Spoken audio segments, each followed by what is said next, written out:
Welcome to the Finding Financial Freedom podcast with the Frugal Physician, where Dr. Disha Spath will be your companion on this exciting financial adventure. Get ready to conquer debt, build wealth, and embrace a mindful spending lifestyle that will empower you to live life on your own terms. Hey, welcome back to Finding Financial Freedom with the Frugal Physician. I'm your host, Dr. Disha Spath. It's a big episode for us this week. We are at episode 100, which means we've been doing this for a little while now. And I'd like to commemorate today by bringing my husband, Josh Spath, back onto the podcast. Welcome, Josh. Thanks for having me again. We started this podcast as a couple, and Josh interviewed me, and I interviewed him about our journey.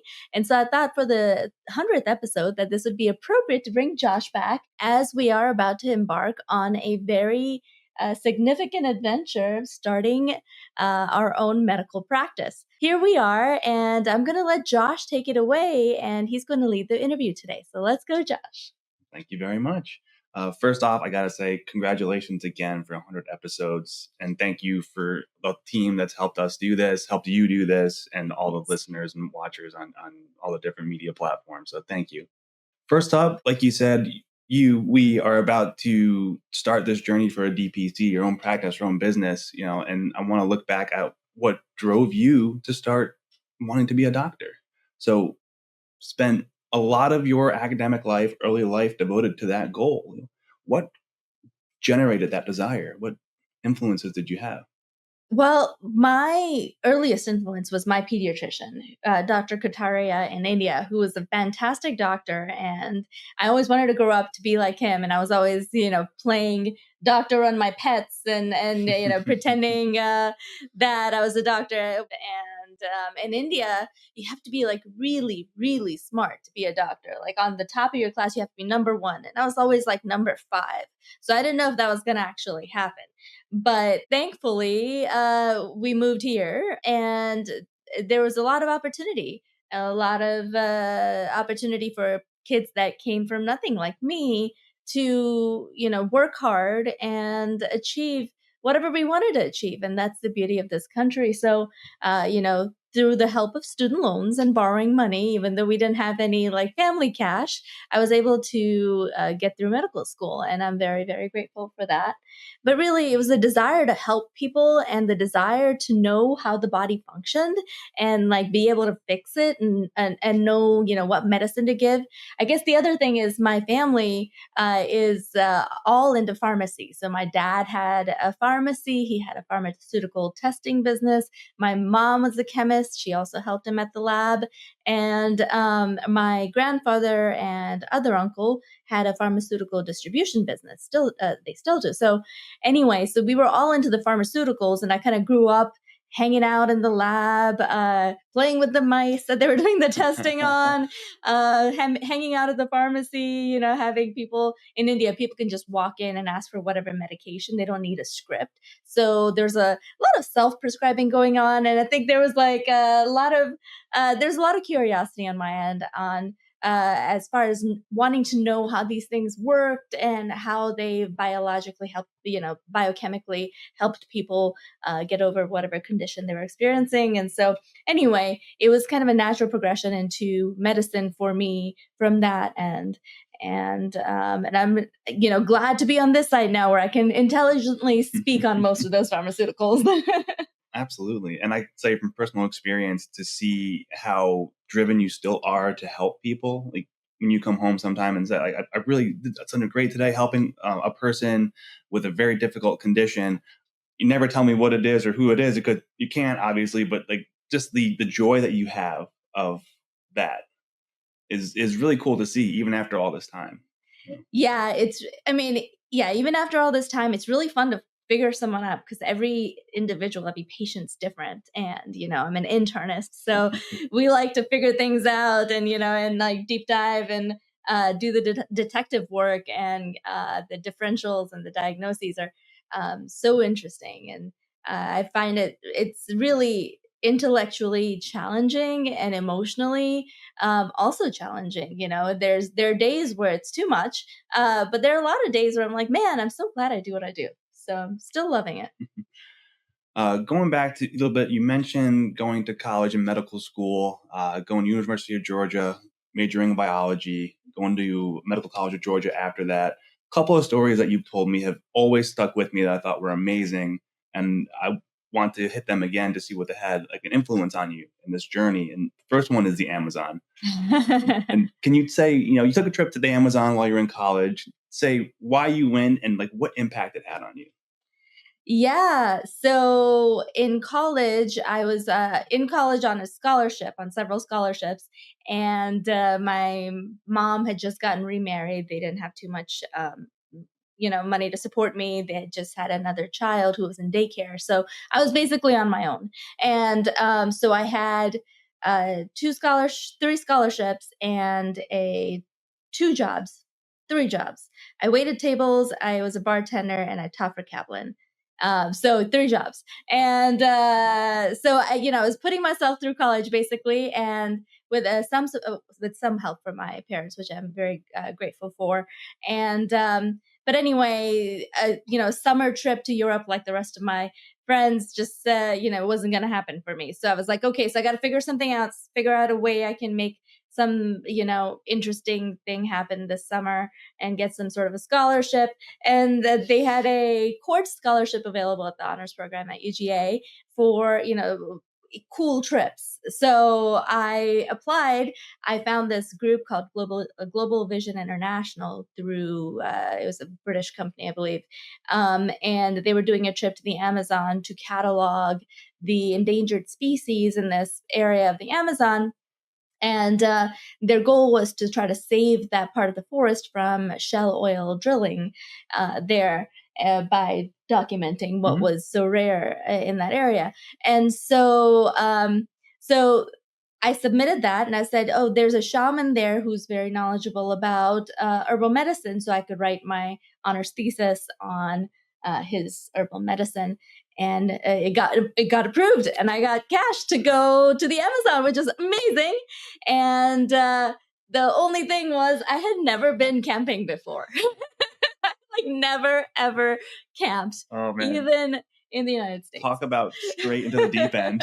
Yes, it's like, let's go for an expedition into the Amazon for a month. And it seemed like a brilliant idea at the time. And it's a good thing I didn't really know much about it. Otherwise, I would have been much more freaked out than I was. But I basically went to the REI rent and dent sale where they like resell a bunch of used equipment, and stocked up on everything I needed, and boarded the plane and met the expedition team in Ecuador. And then we took like a 2-hour flight, really small plane over the jungle. And it's just jungle, jungle, jungle the entire 2 hours. And then we landed in the middle. Then we took a little boat down to our camp, which was like deep in the heart of the jungle. And it was spent a month there, taking a hike every day, usually twice a day, and documenting. We had to learn like bird calls beforehand, and documenting what birds, frogs, snakes that we came across. And then I would also shadow the shaman. He would take me through walks through the jungle and show me the plants. I would take pictures and catalog them. So it was an experience. It was definitely like dangerous. There were many. I almost died once. There were many, many ways I could have died. Well, you talk about the shaman and being able to shadow them and the herbal remedies and medicines that they use. I mean, you had an experience down there that kind of was really dependent upon that, right? Well, yeah, there was like one time, one of the tribes people, the Pavakachi communities who we were with, one of the tribes people fell in and into the water off the boat and cut his thigh open. And the shaman put a salve on it, and it was amazing. It was like right next to the femoral artery where he got cut. But the salve made his skin heal. Like in the next day or two, it was already completely healed, and the cut was completely gone. It was amazing. And then I got stung So we were out on a day trip to the Oxbow Lake where the anaconda lived, right? Sounds crazy. But apparently this is something like the tribe does with every group that comes to them, is they take them to the Oxbow Lake to go see the anaconda.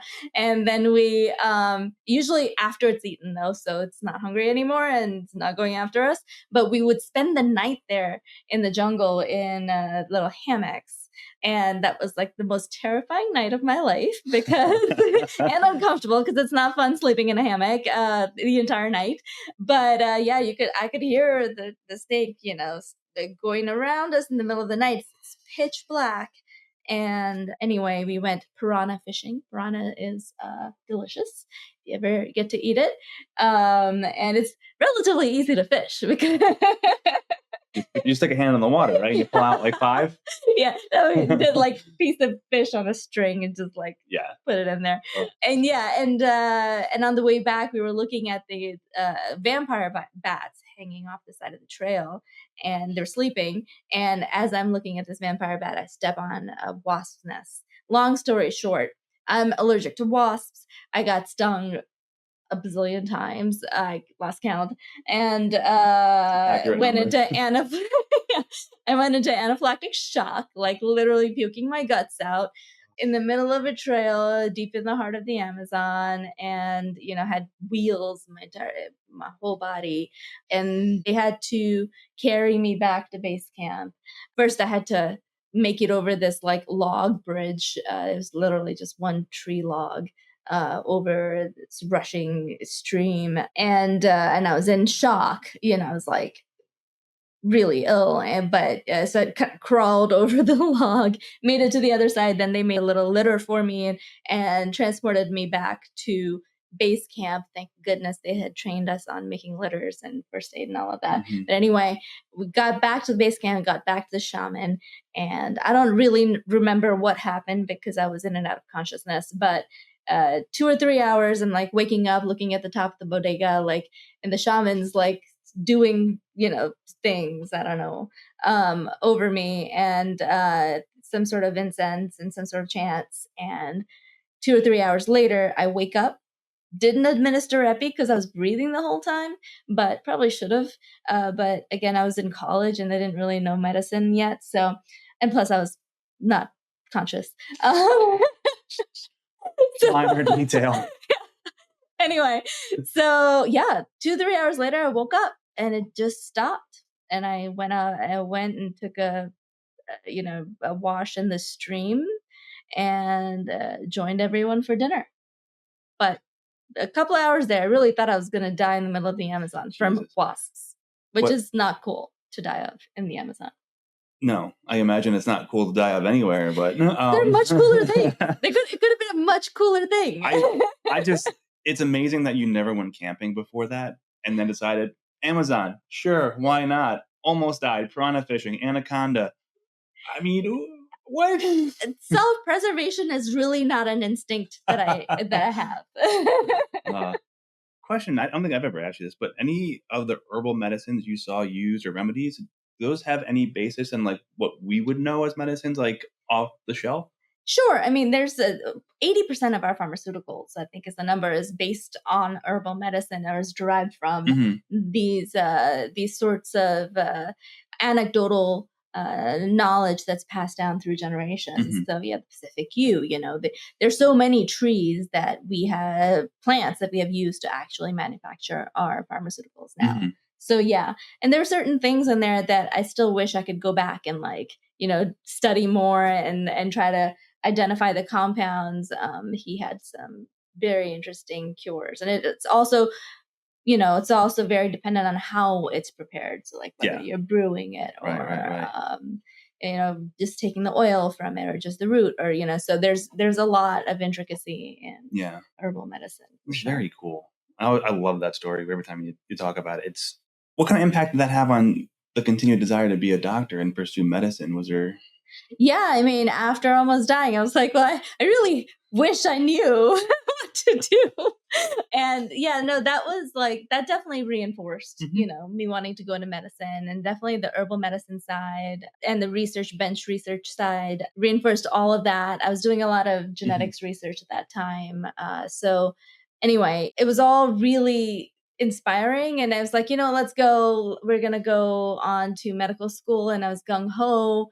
But I also was at the time getting into jazz music, like into music in general, which was kind of a surprise to me. I sort of just started singing, at coffee shops and bars and stuff. And I got more gigs, and, started doing some studio work, and then had a record deal come my way, which was not from one of the major labels. It was one of the local recording studios. And anyway, so I got the acceptance letter to medical school, and I was like, and then I also had this record deal on this that I was considering, and I was like, should I try to do the music thing? And my mom was like, Talk about choices. yeah. And no, I was like really in love with music, and especially jazz music. And so my mentor at the time, the jazz mentor at the time, was like, hey, go to New York City. My mom, by the way, was like, you are going to be a doctor. I don't know what you're thinking, but you're going to have to support yourself. So, so I was like, okay, so I'm going to be by myself. And so my jazz mentor goes, hey, go to New York City and see what it's like to be a poor musician first, because that's what you're going to have to do. So I went to New York City with over the weekend, and went and saw a ton of jazz, met a bunch of musicians, and finally decided that I did not want to be poor in the city. Like, that is very uncomfortable, and I'm like a total diva when it comes down to it. So, but in any case, I was like, you know what?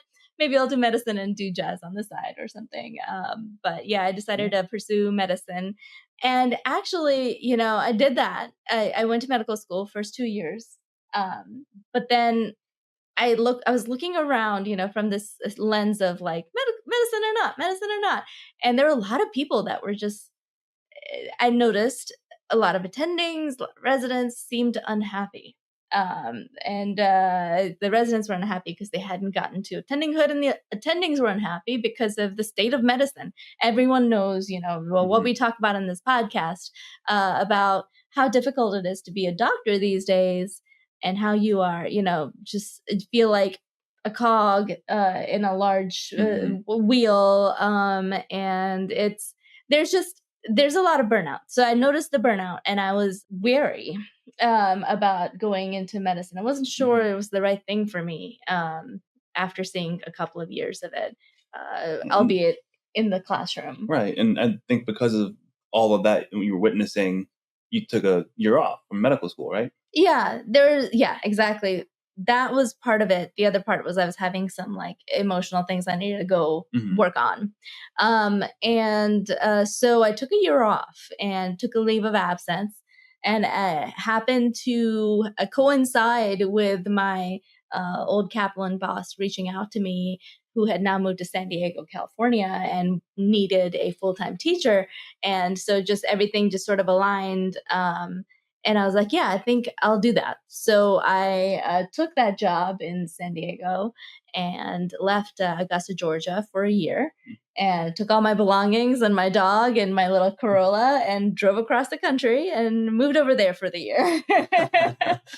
So sensing a pattern of opportunity come up. Yeah, let's go. Pack it up and let's. No one's there, no support other than the boss and the job. Let's do it. Let's go. Yeah, self-preservation thing, yeah. I mean, honestly, I'm always up for an adventure, and so that's pretty obvious. Yeah. I think pushing past our fears and putting ourselves in uncomfortable situations like that really provides such a huge opportunity for growth. For example, with the Amazon thing, like, I had never gone camping before, and after coming back from there, I was just in love with the outdoors, and and I would go camping by myself from then on, and I just enjoyed being outside and being in the quiet, in the nature, Hmm. and like just figuring stuff out, and just focusing on surviving. And that was like, I don't know, it's just so fun. And then like, and it still is, so it Absolutely. taught me so much about the outdoors and the love for it. And then going out to California was another like huge adventure. Yeah. And it was great teaching, and talking to, UCSD students, a bunch of the universities around there, and teaching them about the MCAT, which, and then they would always ask me like, "But you're in medical school, you take a year off? What's going on with that?" So I think anyway, that's a kind of, valid question for anybody who thinks that you're off of medical school, right? It's yeah. you made it. You're there. You're on the cusp of being a doctor. You know. Yeah, exactly. And I was able to give them a kind of a realistic perspective on what medicine is like. Hmm. And, and I know many of my students went on to go to medical school and did well and are doing well now. So that's great. We So, should all thank you. but, I think I think it helped them see that you can always take a year off, and if you need to, or do what you need to do to take care of your mental health. I mean, yeah, And mental health is paramount. I mean, today's day and age, if you're not taking care of yourself, right. you're gonna hit burnout. You're gonna, make a poor decision because of, you're tired or you're stressed or, Right. And y'all know my story, with my dad and the moving here. And there's a lot of trauma in my life that I needed to deal with that I hadn't dealt with. Anyway, so I did like intensive therapy during that year as well, and which was really, really good for me. And gave me the skills to, apply going forward. and then Um, that year away culminated with you deciding to come back and finish up yeah. medical school. Yeah.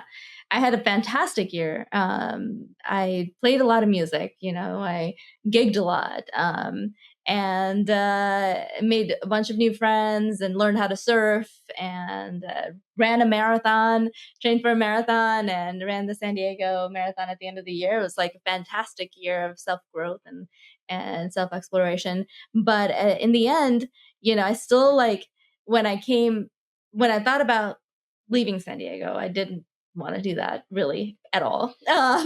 But I also had a ton of student debt that I needed to pay off, and at that point it was $100,000, but it still seemed like an insurmountable amount on a teacher's salary.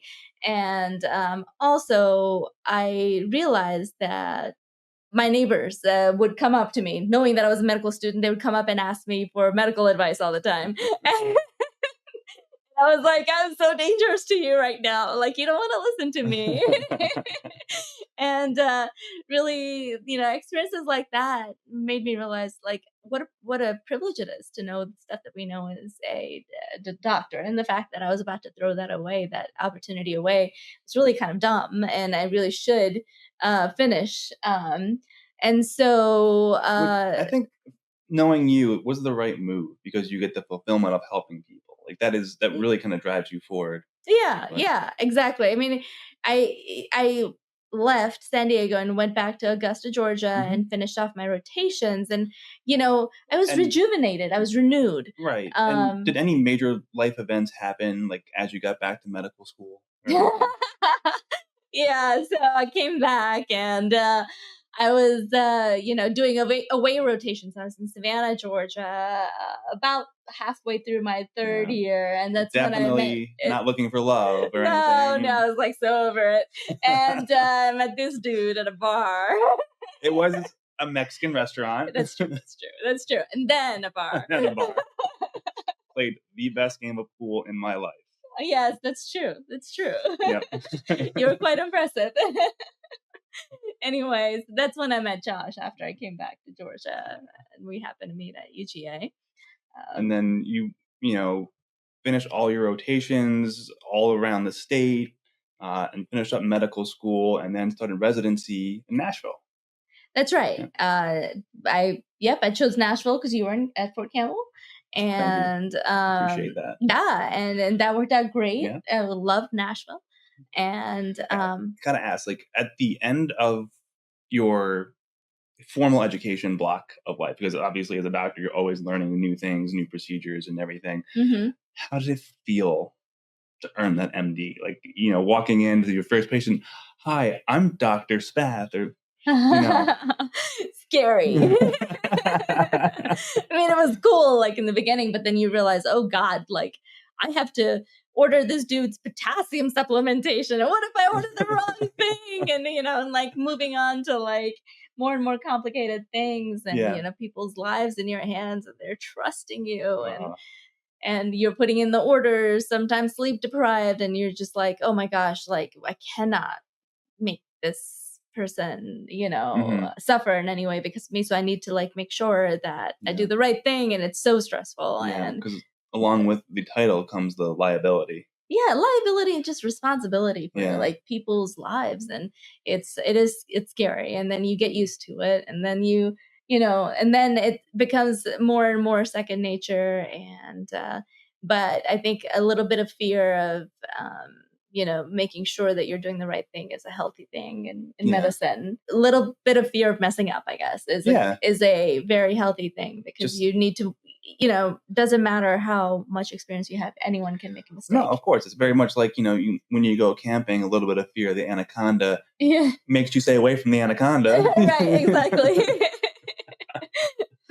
Yeah, and I gotta admit, like, that was just a phenomenal time for us in Nashville. It was a Yeah. great place to be, like, a young married couple with no kids, Yeah. Yeah. and then we Absolutely. started having kids, Yeah. and ended up moving out of Nashville Yeah. back to hot, humid, for me, extremely sweaty Georgia. Go dogs. Go dog. No, we love Georgia. I love you, and you're from Georgia, so I love Georgia because I love you. Thanks, It is very hot. babe. Okay, uh, fine. so, but finishing up residency, you're now a new mom. You are now an attending. Your first job as an attending. What's going through your mind at that point in terms of your career and your focus? Like, baby, you have to breastfeed or pump. Yeah. And I think this audience is probably very familiar with all of that, right? This is the time where I really had this awakening of like, wow, now I'm an attending and I'm working really hard, but also I need to get my financial life in order because I don't know what is happening right now with our financial life. And we were feeling really stressed out. We Mhm. had already committed to a bigger house. We'd bought a house and we had a couple of car loans and we had student Yeah. loans and having kids, taking unpaid maternity leave. It was all very Yeah. stressful. Well, that was probably Um, the big milestone we hit. yeah. There was that I wasn't working at the time. I was finishing up my master's degree, writing education loan from the military, and taking care of our firstborn. Second one's on the way. Yeah. We kind of hit that point where we really realized that we had to figure this out, or we were really going to put ourselves in a terrible situation. And Yeah. for you, what was that moment? Like, what was the moment that made you really say, "Holy crap, we need a change"? So yeah, it was that darn couch and sewing the cover to the couch and realizing that I needed to figure this stuff out and stop wasting my life trying to save every penny, not enjoying my maternity leave with my kids, and figure out how to manage money so that we would not be in this situation again. And you were so wonderful in hopping on board with me on that and making it happen. Well, thank you for saying that, but you did all the heavy lifting and figuring it all out. I'm really good at taking instructions. Um, that being said, like, we made that change, we downsized, we moved to a place with more support for us. You turned your experience and that whole process into the frugal position, sharing that knowledge with people, starting a podcast with 100 episodes under your belt. And now you are ready for the next step of your professional career with starting a DPC, which is phenomenal. I think it's in today's day and age with how medicine is and how insurance is, I think it is, sorely needed. Why did you want to do a DPC as opposed to, like, say, a traditional clinic? The whole insurance game for primary care just it doesn't work in my opinion. We have to take on so many patients and so much staff in order to try to keep the doors open and get paid. But in that process, we end up providing care that is somewhat shoddy. And I've been in the outpatient world for 5 years in my career, and have worked in two different practices in the outpatient world. And every time it's more and more, it's pressure to see more and more patients, in less and less amount of time. And I don't feel like I can do a good job in that small amount of time that I'm allotted for the patient. And I try my best, and then I end up, running myself ragged. And I think a lot of primary care physicians can relate to the fact that, it doesn't matter. It doesn't matter how much time you have. Each person is complicated and unique. And you do your best to meet their needs and give them everything they Hmm. need. But the problem is the system is set up for us to fail at that. And if we don't fail at that, then it's set up to burn us out, right? Because the only way to not fail at that is to let it take over the rest of your life, and sacrifice time with your family, come home late, and then those in the outpatient world, I would be coming home late, barely getting dinner on the table, getting the kids to bed, then finishing the charts, or doing whatever else that needed to be done for the day, or still taking calls to be Hmm. on call, and on with the patients on the phone. So it just felt like I wasn't able to have a life of my own, or I felt like I was failing at my job. Even so it was one or the other. Either I was failing at home or failing at my job, and it's not possible, in my opinion, to be the doctor that I want to be in the insurance-based primary care system. Hmm. But I do know that I want to be a primary care doc. Like, that's what I went into medicine for, and DPC seems like a good way to make it happen in a sustainable way for me. I've been through the mill of hospital medicine, of outpatient medicine. I've worked in a lot of varied settings now, both in Georgia and New York. And I can honestly say I'm just tired of working for the man. I'm ready to be my own boss. And running the Frugal Physician has given me a kind of a taste of that. It's not easy. It takes a lot of self motivation, Hmm. a lot of time, and a lot of sweat equity. But I think I'm ready to try to do it my way and see if it works. Absolutely. What would you say has been the most difficult part so far setting up a DPC?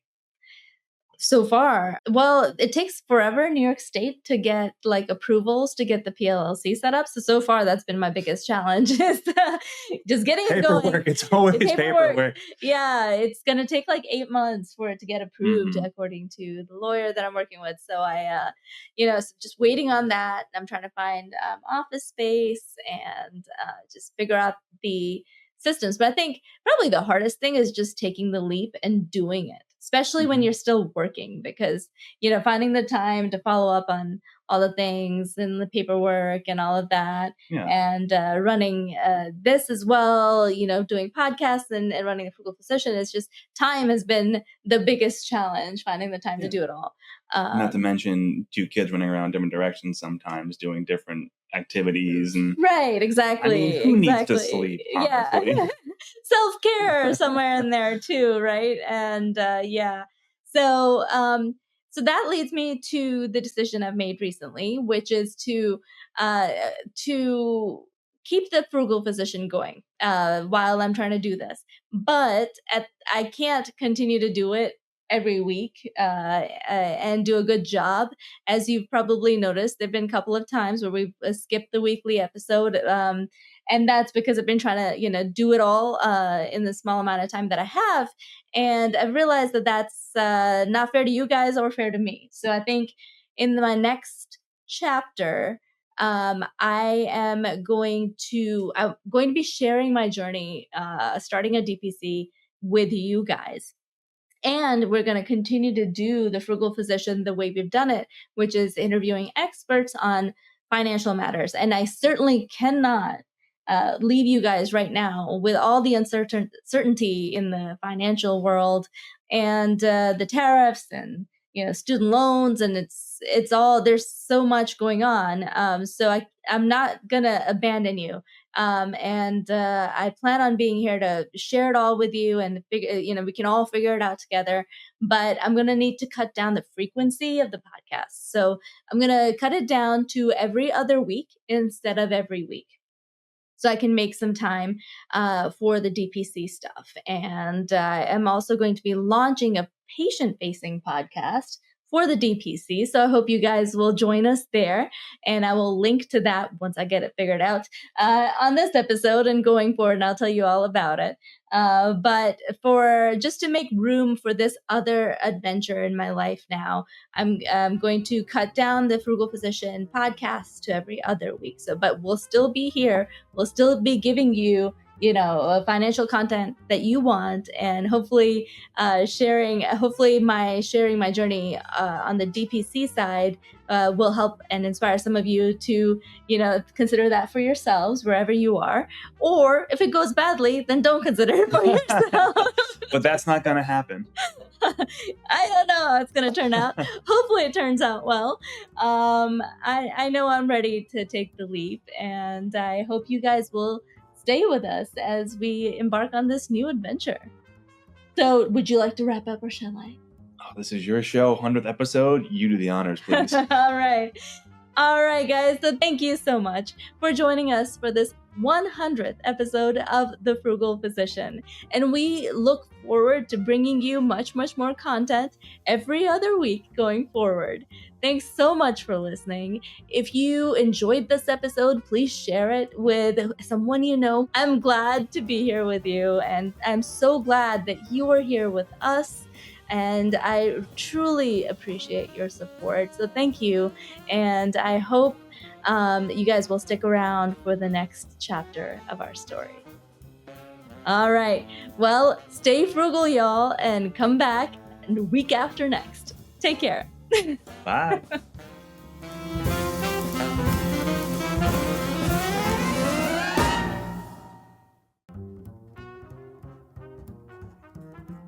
The content shared on this podcast should not be taken as individualized financial advice. We are here to share our knowledge and experiences, but it is crucial to consult with professionals such as accountants, financial advisors, or attorneys who can provide personalized guidance based on your specific needs.